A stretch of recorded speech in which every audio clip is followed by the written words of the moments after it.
Assalamualaikum warahmatullahi wabarakatuh. Innal hamdalillah nahmaduhu wa nasta'inuhu wa nastaghfiruhu wa nasta'dihi wa na'udzu billahi min syururi anfusina wa min sayyiatina amalina may yahdihillahu fala mudhillalah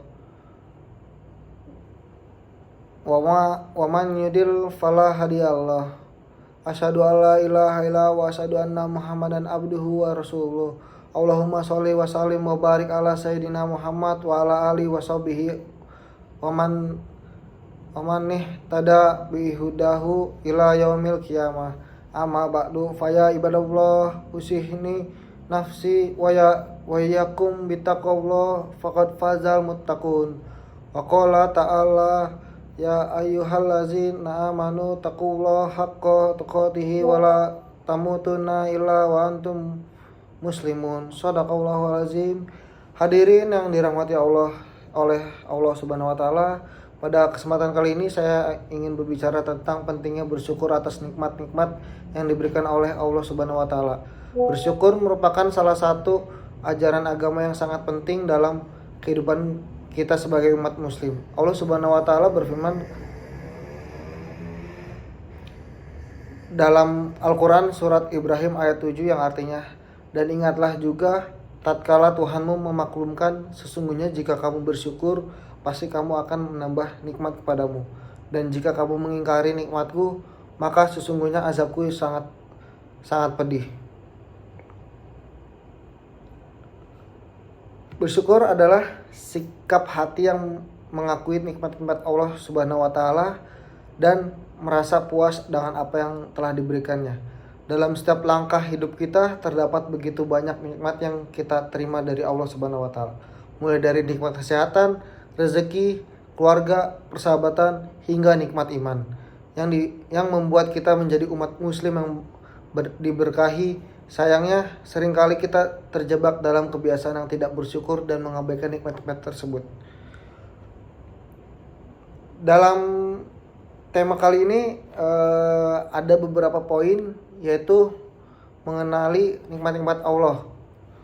Yang pertama-tama kita perlu menyadari dan mengenali nikmat-nikmat yang telah Allah berikan kepada kita. Setiap detik hidup adalah nikmat yang tak ternilai. Mulailah dengan mengingat nikmat kesehatan, karena dengan kesehatanlah kita dapat melakukan segala aktivitas dan beribadah kepada Allah dengan baik. Nikmat keluarga dan persahabatan juga pantas kita syukuri karena mereka adalah pendukung dan pemberi cinta dalam hidup kita. Yang kedua adalah menyadari keterbiasaan manusia, yaitu ketidakbersyukuran seringkali muncul karena kita lupa akan keterbatasan dan kerapuhan kita sebagai manusia. Kita lupa bahwa segala sesuatu yang kita memiliki hanya titipan semata dari Allah Subhanahu wa taala. Kita tidak dapat mengendalikan setiap aspek kehidupan kita, jadi kita harus bersyukur atas segala rahmat yang diberikan Allah meskipun tidak sempurna. Yang ketiga, mengubah perspektif. Ketika kita merasa tidak puas atau tidak bersyukur, penting untuk mengubah perspektif kita. Lihatlah kehidupan dengan sudut pandang yang lebih positif dan fokus pada hal-hal yang memiliki daripada yang tidak kita miliki. Alih-alih berfokus pada apa yang belum kita capai. Bersyukur atas apa yang telah kita raih sejauh ini. Ingatlah bahwa ada orang lain di luar sana yang mungkin berharap memiliki apa yang kita miliki saat ini. Yang keempat, mengingat kesadaran spiritual. Mengingat kesadaran spiritual ini seperti bentuk ibadah kepada Allah Subhanahu wa taala. Dengan bersyukur kita meningkatkan kesadaran spiritual dan memperkuat hubungan kita dengan Sang Pencipta, yaitu Allah Subhanahu wa taala.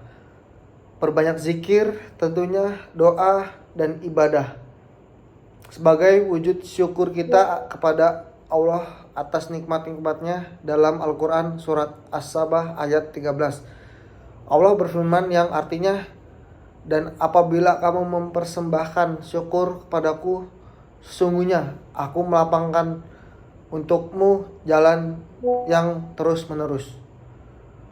Dengan kesimpulannya, bersyukur adalah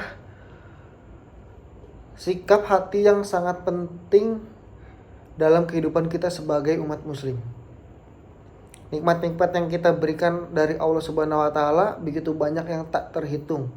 Dengan bersyukur, kita bukan hanya mendapatkan pentingnya nikmatnya dari Allah Subhanahu wa taala, tetapi juga mendapatkan kebahagiaan dan kedamaian dalam hidup kita. Mari kita jadikan bersyukur sebagai gaya hidup kita sehari-hari. Mengakui nikmat-nikmat Allah, menyadari keterbatasan kita, mengubah perspektif kita, mengingat kesadaran spiritual kita. Terima kasih atas perhatian dan kehadiran kalian semua dalam ceramah kali ini. Semoga ceramah tentang tidak bersyukur atas nikmat Tuhan ini dapat memberikan manfaat dan pengingat bagi kita semua. Ingatlah bahwa bersyukur adalah kunci untuk membuka pintu-pintu kebahagiaan dan berkat dalam hidup kita. Dengan bersyukur, kita menghargai nikmat-nikmat yang telah Allah berikan kepada kita dan kita memperkuat hubungan kita dengannya. Marilah kita berkomitmen untuk selalu mengingat nikmat-nikmat Allah dalam setiap langkah hidup kita. Mari kita jadikan bersyukur sebagai sikap yang melekat dalam diri kita, baik dalam keadaan suka maupun duka. Terakhir, saya mohon maaf jika terdapat kekurangan dalam penyampaian ceramah ini. Semoga Allah Subhanahu wa taala senantiasa memberkahi dan melimpahkan rahmatnya kepada kita semua. Barakallahu li wa lakum fi Qur'anil azim wa nafa'ni wa iyyakum bima fihi minal ayati wa zikril hakim. Aqulu qawli hadza wa astaghfirullah li wa lakum wa lisairil muslimina min kulli danbi fastaghfiruhu innahu huwal ghafurur rahim. Assalamualaikum warahmatullahi wabarakatuh.